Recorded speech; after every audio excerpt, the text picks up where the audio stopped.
In his clash with the far right over immigration, Elon Musk is now going after the hardliners, the very heart of the Maga base, labeling them just a few hours ago as, quote, contemptible fools who must be removed from the Republican Party, root and stem. Musk now finds himself pitted against the likes of Steve Bannon, however, Trump's former White House aide, who came out against Musk's push for H-1B visas, which allow highly skilled foreign workers into the U.S. and has long been the lifeblood of Silicon Valley.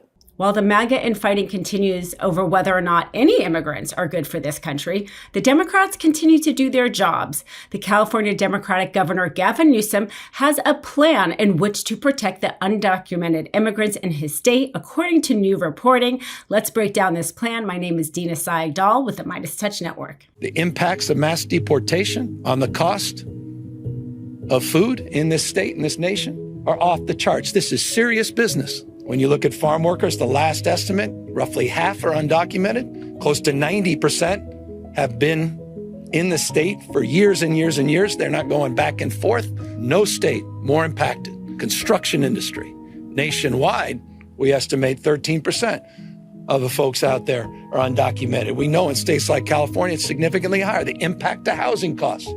This is serious business. I'll break down what exactly MAGA is fighting over with respect to the H-1B visas, how ironically California and its agricultural industry has an even stronger or just as strong argument to protect migrants as the tech bros have to protect tech immigrants. But let's first get into this specific plan that Gavin Newsom has in which to protect immigrants, because there's been a lot of talk about how important it is for a blue state like California to protect people living in their state from this deportation plan that Trump has. But we didn't really know what it was going to look like. We knew that he had already gone to the state legislature and had them approve extra funding in order to file lawsuits, anticipating having to try to sue the Trump administration for things such as their deportation plan, for things such as attacking a lot of the environmental, progress California has made. But we didn't really know the specifics. And new reporting by Politico, in which they saw this memo outlining the plan, we see that Gavin Newsom is really serious. California has the largest undocumented population in the country. So Trump's plan to go after them will definitely affect California in more ways than one. Obviously, also for their economy, because immigrants and migrants contribute to the economy, but also these are people who are living and neighbors and have families and roots in their community, and uprooting them would have huge emotional, psychological effects, not only on the people that are being uprooted, but their other family and friends. And so Governor Gavin Newsom is going in there having this plan. And this plan is called Immigrant Support Network Concept. And the basic idea is to create regional hubs throughout the state of California. Will be a statewide effort. Locally, this is going to be organized at the state level, protecting all undocumented people, regardless of where they live in the state. He's going to be creating regional hubs to connect people who are at risk of deportation by Trump and connecting them and their families and their communities with community systems such as legal services, schools, labor unions, local governments, etc. So it's so important to get the word out that this plan is coming, because the more people that know about it, the more people who can know where to go to get help. And so sometimes the disconnect between the information, knowing that there are services out there, knowing that you can get a lawyer, knowing that you can get services for your schools. Maybe the schools are going to be places where maybe families can go for protection. Like, we don't know exactly those levels of details yet, but just informing people that, hey, you are going to have a state here who's going to try to do everything they can to protect you. And so getting that word out that they're going to be trying to connect people with the services that already exist, a lot of social services that already exist and that will continue to be built up and as needed. when the Trump administration comes. So according to Politico, who was actually able to see a draft of this plan, the California Department of Social Services will end up distributing state money throughout the state to eligible nonprofits in order to make sure that all this plan is run well. So we're talking about millions of dollars and trying to coordinate the response on the local level with all of these regional hubs. Of course, this is going to require more funding. The Senate budget chair for the state of California, Scott Wiener, proposed legislation seeking $60 million in order to create a detention, representation, and coordination program. So again, this is all still in draft, but detention, representation sounds an awful lot like legal representation. So possibly the state will help fund lawyers for people who might be deported under Trump's plan. So all of this still very much ongoing, showing that Governor Newsom wasn't just talk. This is becoming more detailed, more fleshed out. The state of California really willing to put their money, their action, their energy behind protecting the migrants, the immigrants in their state, because as we know, they've talked about not only deporting, people who don't have legal status, but other family members, children who could be citizens, wanting to deport them all. I mean, we're talking about huge trauma, chaos, upheaval for the state of California. And so the state of California responding and really specifically willing to put their money, time, energy in protecting migrants and immigrants and people without legal status in California. Specifically, also, this will be reviewed, continuing to be discussed by legislature, but signed off on before January 20th, 2025. So specifically will be in place when Trump is inaugurated, which is important because, as we know, Trump has said he plans on, doing his deportation day one. So you have to be ready day one. California realizing they have to be ready on day one. The irony of the state of California doing what is necessary to protect not only migrants, but migrant workers in their state at the same time as there's this infighting among MAGA about whether or not the H-1B visa program, which allows for tech workers outside the United States to come to this country and work, is fair. Is Trumpism? Is MAGA enough? There are MAGAs who say, no, when we meant America first, we went Americans for all jobs, including tech jobs, and bringing in somebody outside of this country, even if it's done in a legal way, to work as a tech worker, still takes away a job an American can do.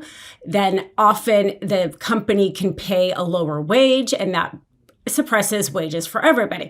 So essentially they're saying, we don't care if this is tech or not. Like, didn't we make ourselves clear enough? We basically don't want immigrants coming in at all and taking any of our jobs.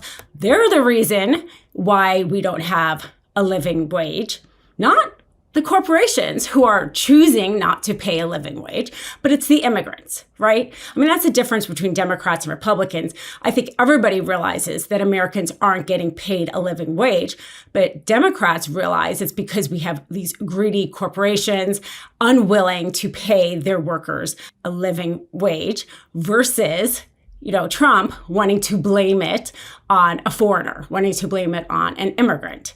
As a child of an immigrant myself, I can see how ridiculous that is because we are all children of immigrants, whether or not it's recent as me or generations. At the end of the day, this is the American dream. But MAGA have this infighting now because Elon Musk and Vivek Ramaswamy came here to this country as a result of that visa program. So they think that their way of immigrating and contributing to the economy is fair and just, but somebody coming from Mexico and contributing to our economy in the agricultural sphere is not fair or just. Because MAGA doesn't really care if it's a legal or illegal way. They just don't want somebody coming from outside this country, and taking away a job, right? That's essentially what they're saying. Yes, this visa tech program is legal, but we still don't care because you're taking away this job.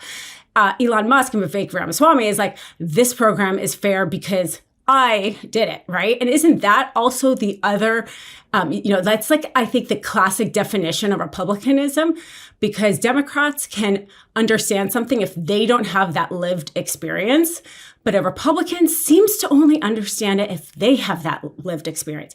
Like a Republican who has a school shooting in their district all of a sudden becomes, pro-gun rights, but a Democrat can be pro-gun rights even if that school shooting was not in this district. So this is classic republicanism, where Elon Musk and Vivek Ramaswamy understand why sometimes it's helpful to have people from outside this country contribute to our economy, because they themselves have that lived experience. And Elon Musk says it in his X, the latest X. It says, the reason I'm in America, along with so many critical people who built SpaceX, Tesla, and hundreds of other companies that made America strong, is because of H-1B. Take a big step back and F yourself in the face. I will go to war on this issue, the likes of which you cannot possibly comprehend. So all of a sudden, so supportive of immigration, because it was the type of immigration that benefited him. And how classic of a Republican thinking is that? So while Vivek Ramaswamy says that American culture and the fact that we have prom queens is the reason why we don't produce enough tech workers, not the fact that we have completely underfunded our education system. And Elon Musk also thinks our tech industry absolutely requires foreign workers. The fact that most migrants work in agriculture is ironic, because here we have the state of California who's doing everything they can to protect undocumented workers, but Trump still wants to deport them. And I haven't heard Elon Musk or Vivek Ramaswamy try to make that same argument that we need migrants for our agricultural industry. No, it's just the tech industry, because that's what they're a part of. But the fact is that the deportation plan would make a massive, massive harm to the California economy, because the California economy is actually huge with agriculture. In this country, we often think of agriculture as being other states, let's say Iowa. But the fact is that California is the top agricultural producer in the United States. We are the #1 agricultural industry, and we are actually the 5th largest producer of agriculture in the world. So I think that Governor Gavin Newsom has a much stronger argument than these tech bros that we need migrants, people willing to come to this country to work at our farms. But Trump, Vivek Ramaswamy, Elon Musk don't care about that. The agricultural industry in California is such big business. In 2022, its exports totaled $23.6 billion. In 2023, California farms and ranchers, who often vote Republican, received $59.4 billion in cash receipts for their output just in 2023. And these are the same farms that are going to be devastated if Trump is able to carry out his deportation plan. And if you think that it's just going to be California that's harmed, well, we know that California economy drives the economy of the country, but also there's quite a lot of crops that are actually only produced in California. And that includes almonds, artichokes, clingstone peaches, dried plums, figs, garlics, olives, persimmons, pistachios, pomegranates, canary tomatoes, raisins, sweet rice, and walnuts. So if you care about any of those products, those are going to go away. So I think that the California Governor Gavin Newsom, the Democrat leaders of California, the farmers of California have a much bigger argument than even the tech bros, that if they think that it's vital to have outside workers and somehow not vital to have outside workers for this huge multi-billion-dollar industry in California. This is why when we really talk about, or why the Republicans really want to blame immigrants, it's a scapegoat, because so many industries in our country rely on the contribution of immigrants. So it's a scapegoat. And it's so obvious that it's a scapegoat when you have these tech bros saying, oh yeah, well, for our industry, it's not a scapegoat, but it is still for their industry. It's either for everybody's or it's for nobody's. And they're not willing to go down that lane of really not allowing immigrants into our country because they realize how much of a contribution they make to our society. So this is the contribution of the infighting among the MAGAs, and also, you know, the Democratic leaders, especially Gavin Newsom, kind of ignoring that infighting, doing the work that needs to be done to save California's economy, frankly, from the deportation plan, and saving the families, the communities in California that would be ripped apart with Trump's deportation plan. Real quick, Meta just changed their algorithm to suppress political content. Please follow our Instagram @MeidasTouch right now as we head towards 400,000 followers so you don't miss a beat.